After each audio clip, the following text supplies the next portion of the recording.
Bismillahirrahmanirrahim. I'm your instructor, Saira Khan, for the course Application of Statistics in the Psychology with course code 509. This is our lecture number 6. Today we will cover the topic of dispersion or the variability in the given set of data. There are total 4 methods to measure this dispersion of the variability of the given set of data. Today we will cover 2 methods of measuring the variability of the given set of data, which is range and the mean deviation. Researchers want to know about the spread out of the scores in the distribution. This shows the amount of variability in the distribution. Actually, when we report in the researcher report the results of their study and report the mean of the given set of the data. They have to also report the variability, the standard deviation of the given set of data. Without the standard deviation, mean does not give us the much information about the given set of data, but along with the standard deviation, the mean give the information or describe the data of the distribution very well. The term variability has much the same meaning in the statistics as it has in everyday language. We can say that variable means that things are not same. In statistics, our goal is to measure the amount of variability for the given or the particular set of scores or the distribution. In simple terms, if the scores in the distribution or the scores in the distribution are all the same, then there is no variability of the dispersion. If there are small differences between the scores, then the variability is small. And if there are large differences between the scores, then the variability is small. With the small differences, the variability will be small. With the large differences between the scores, the variability will be large. These are two figures of the normal distribution.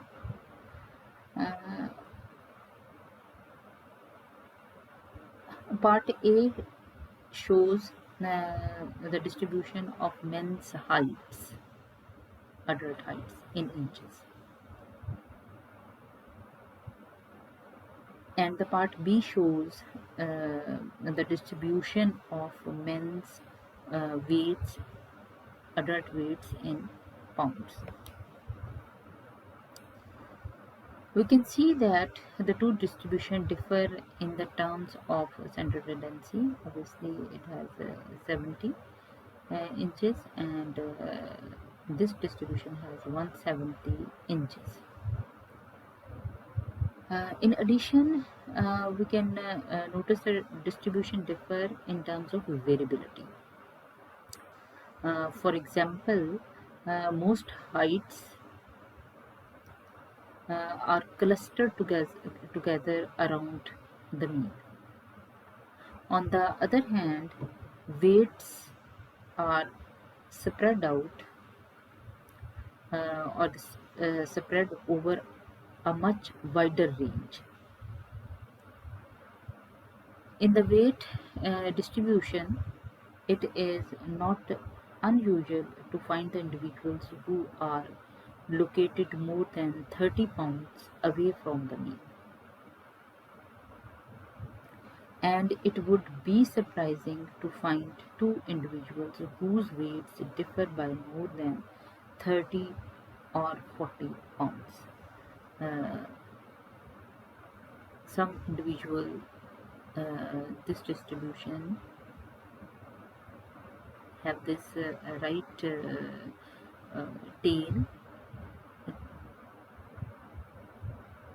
and the left tail here at this point. It's been some individual in this distribution have the weight more than 230, and some individual have the weight less than 110. And the purpose of measuring variability is to obtain an objective measure of how the scores are spread out in the distribution.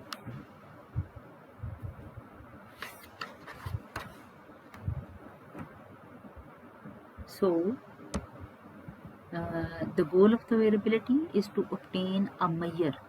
Obviously, today we learn about two methods to measure this spread out of the distribution.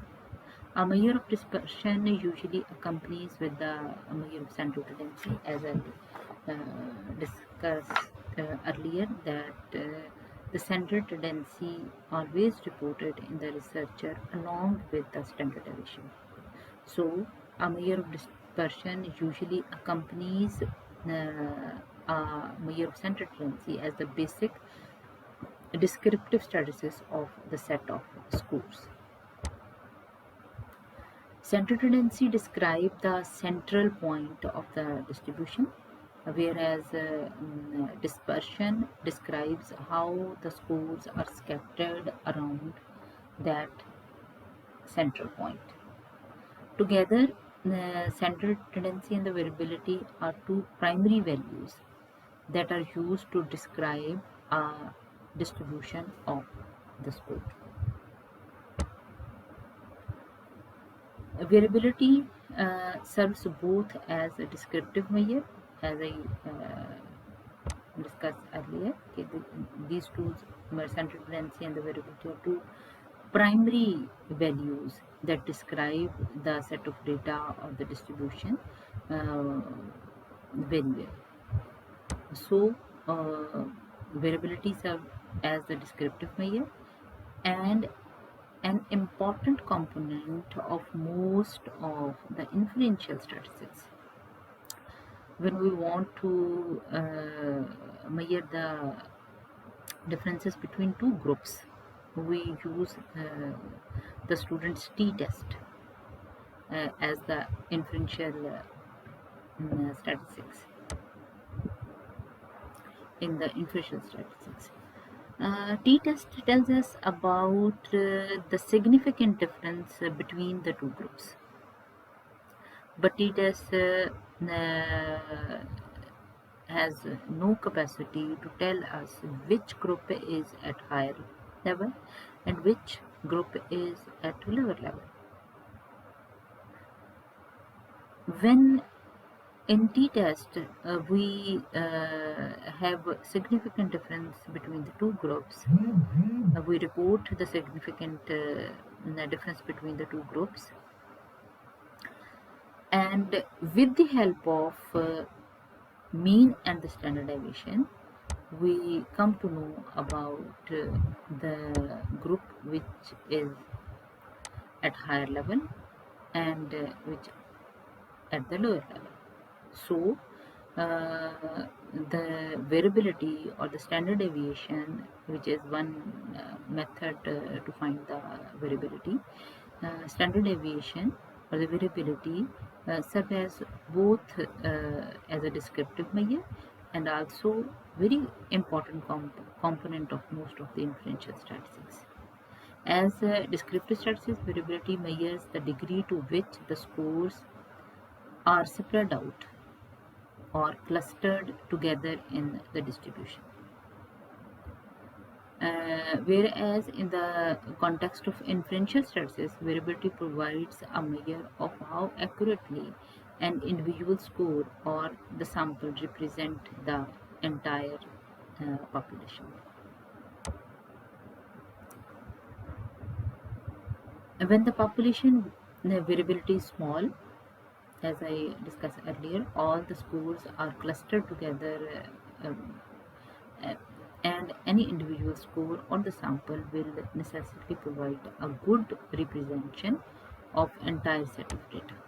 On the other hand, when the variability is large and the scores are widely spread, it is easy for one or the two extreme scores to give a distorted picture of general population. So, with the lesser or the small variability, uh, our sample give the good representation of the population from which it has been drawn, and with the large variability, the sample give us the distorted picture of the general population.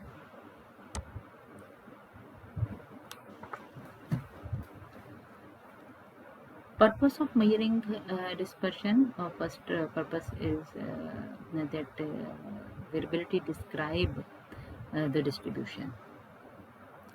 It tells whether the scores are clustered to close together or are spread over the large distance. Usually, variability scores and another, or how much distance to expect between an individual score and the mean. For example, we know that heights for the most adults, heights, these heights, for example, heights of the most adults males are clustered together, close together within 5 or 6 inches. Now you can see this is 70 and this is 76 and this is 64, and most of the individuals in this distribution are clustered together around the mean within 5 or 6 inches of this average score 70. Although more extreme heights exist, they are relatively rare. So, the first purpose of measuring the dispersion is that variability describes the distribution. Variability, second purpose is variability measures how well an individual scores or group of scores represent the entire distribution. Variability, this aspect of variability is very important for inferential statistics, in which relatively small samples are used to answer the question about the populations. For example, suppose that we selected a sample of one person to represent entire population.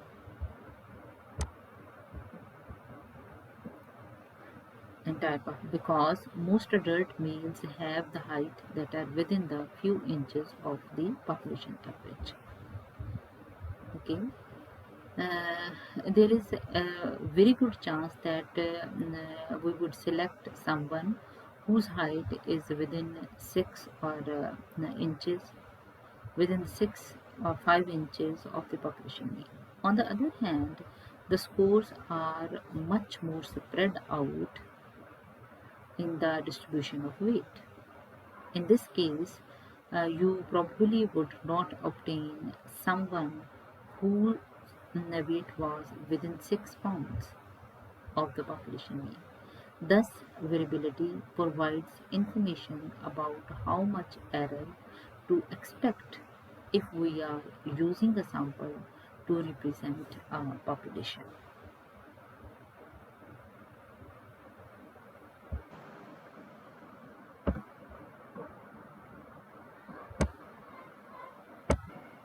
Okay. These are three normally distributed distributions. You can see A distribution, the most of the individuals are around the mean, and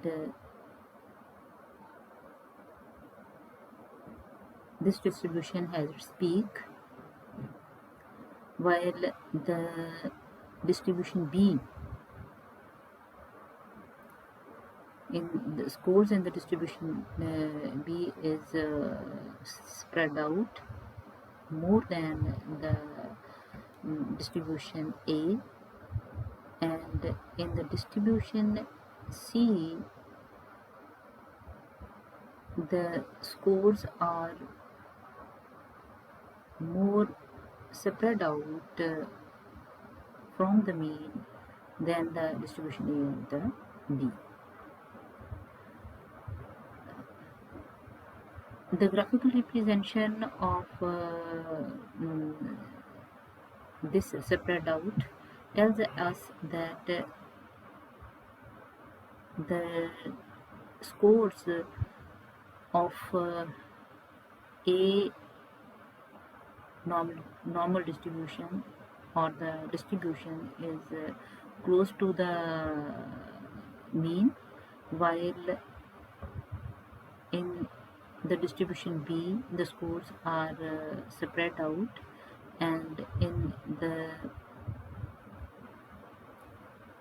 distribution C the scores are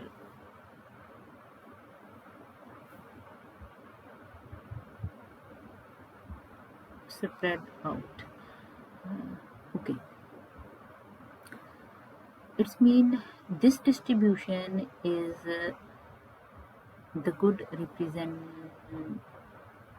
the sample is represented its population very well, and the sample of this distribution give the distorted picture, some distorted picture of the population, and this distribution give the distorted picture of the population. This is the graphical representation of the dispersion. Now we will move on and calculate and learn the method of calculating the variability of the dispersion. These are 4 methods to calculate the variability or the dispersion. The first one is range, second one is mean deviation, third is standard deviation, and the fourth one is variance. Variance and standard deviation, these two methods we will cover in the next lecture.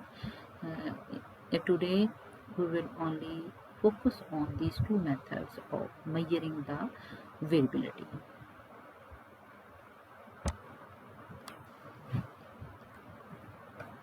The first step toward measuring the variability is the range, which is the distance covered by the scores in a distribution from the smallest score to the largest score. One commonly used definition of the range simply measures the difference between the largest score x maximum and the smallest score x min. So the range is the total distance covered by the distribution from the highest score to the lowest score,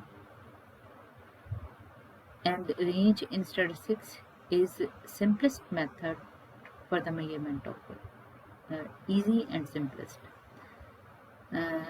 Range defines the difference between the largest and the smallest value. Range is equal to large value, which is represented by L, and the smallest value, which is represented by the S. Now we can also write here the x maximum and the x minimum minus. By this definition, scores having the values from 1 to 5 cover the range of 4 points. Obviously, 5 is the largest or the x maximum, and 1 is the x minimum or the smallest value. When we minus the x maximum from x minimum from x maximum, then we find 4. So the range of the values from 1 to 5 is many computer programs like SPSS use this definition. This definition works well for the variable with precisely defined upper and lower boundaries. If we are measuring proportions of an object, for example, pieces of pizza, you can obtain the values such as 1 by 8, 1 by 4, 1 by 2, 3 by 4, and so on, expressed as decimal values. The proportion range uh, is from 0 to 1. We can never have the value lesser than 0, and never have the value greater than 1. Thus, the complete set of proportion is bounded by 0 at one end and 1 at the other end. As a result, the proportion covers a range of 1 point.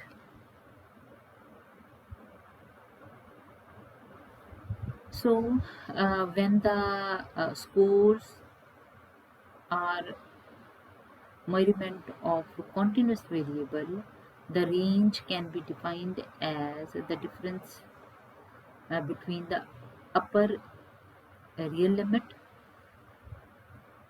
for the largest score and the lower real limit for the smallest score.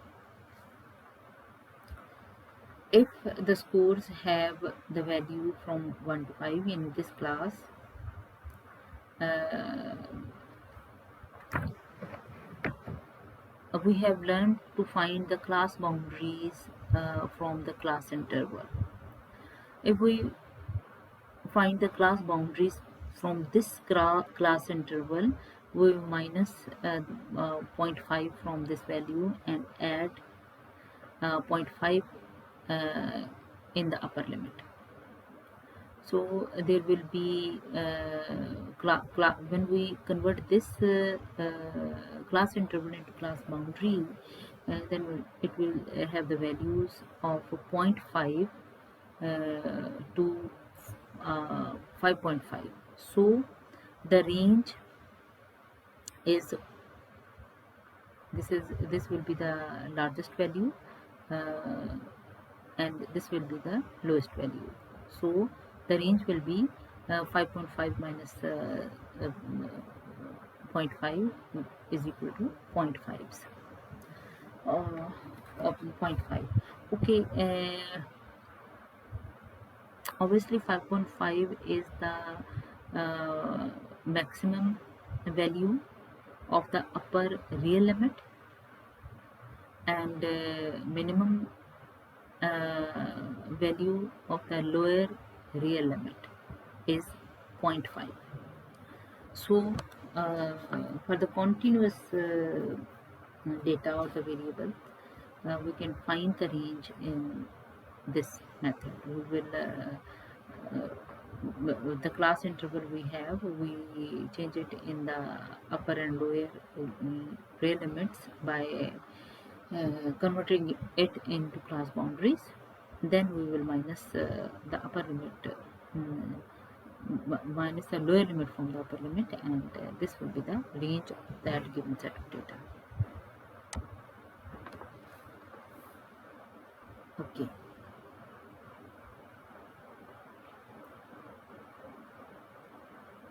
When the scores are whole value numbers or in the categories, the range can be defined as the number of the measurement categories.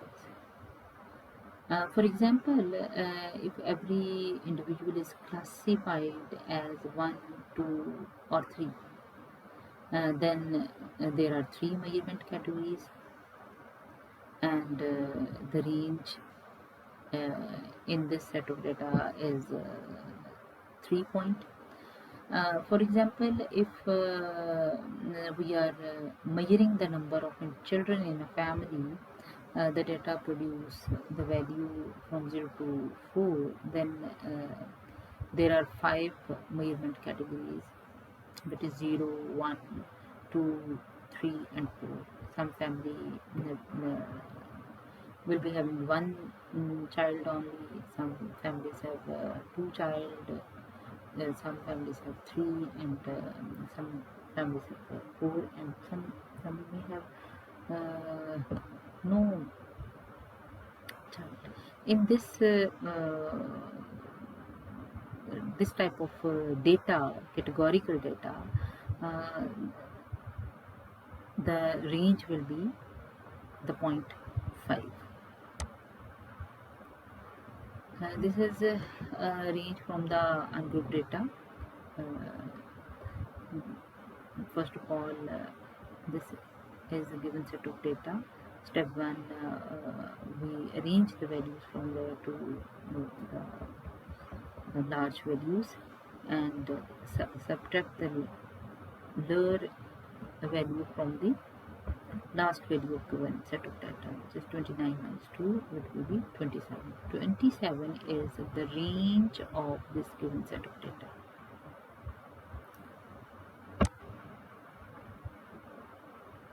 When we calculate or find out the range from the group data, in this case group data, the range is the difference between the upper boundary of the largest class and the lower boundary of the lowest class.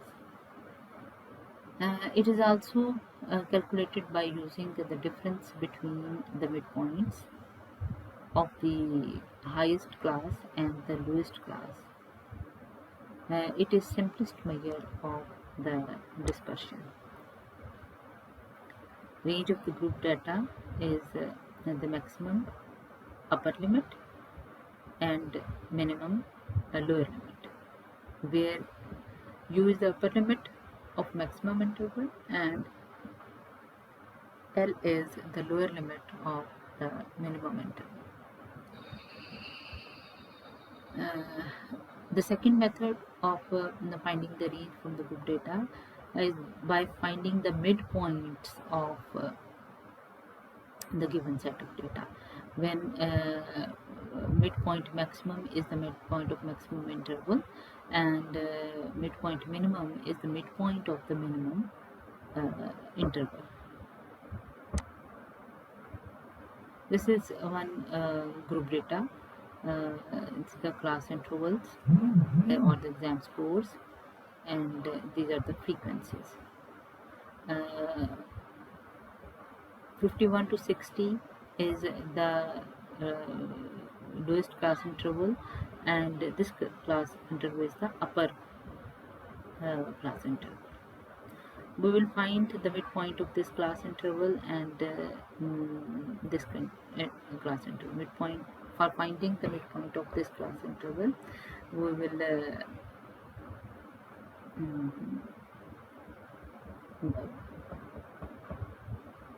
add these two values and divide it by 2, and to find the midpoint of this class interval, we will add these two values and divide it by 2.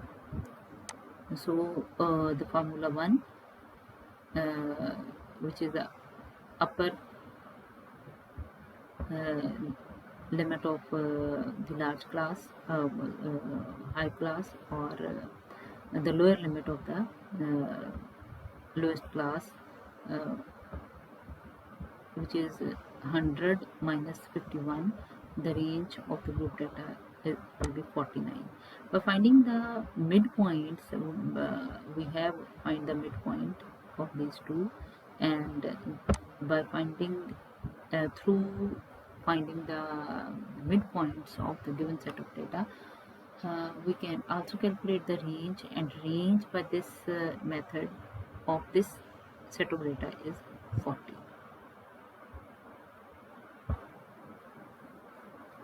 Using either definition, the range is probably the most obvious way to describe how spread out the scores are, by simply finding the distance between the maximum and the minimum scores.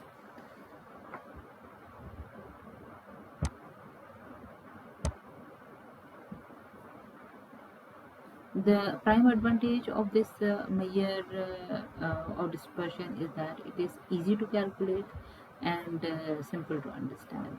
No special knowledge is needed for calculating the range, and requires the least time for the computation, and provide a broad picture of the set of the data at a glance. The problem with using the range as the measure of variability is that it completely determined by two extreme values and ignore the other scores in the distribution. Thus, a distribution with one unusually large or small scores will have a large range, even if the other scores are clustered together close uh, with the mean. So we can say that it is very sensitive to outliers and significantly affected by the fluctuations of sampling. It does not it does not use all the observations in the set of data, and cannot be calculated in the case of open-end series. Uh, it is crude measure because it is more informative to provide the minimum and the maximum values rather than providing the range. Because the range does not consider all the scores in the distribution, it often does not give an accurate dispersion of the variability of the entire distribution or the set of data. For this reason, the range is considered to be a crude or unreliable measure of the variability. Therefore, in the most situation, it does not matter which definition we use to determine the range, but range will provide us a broad picture of the set of data at glance, but it only tells us only the maximum and the minimum value of the set of the data.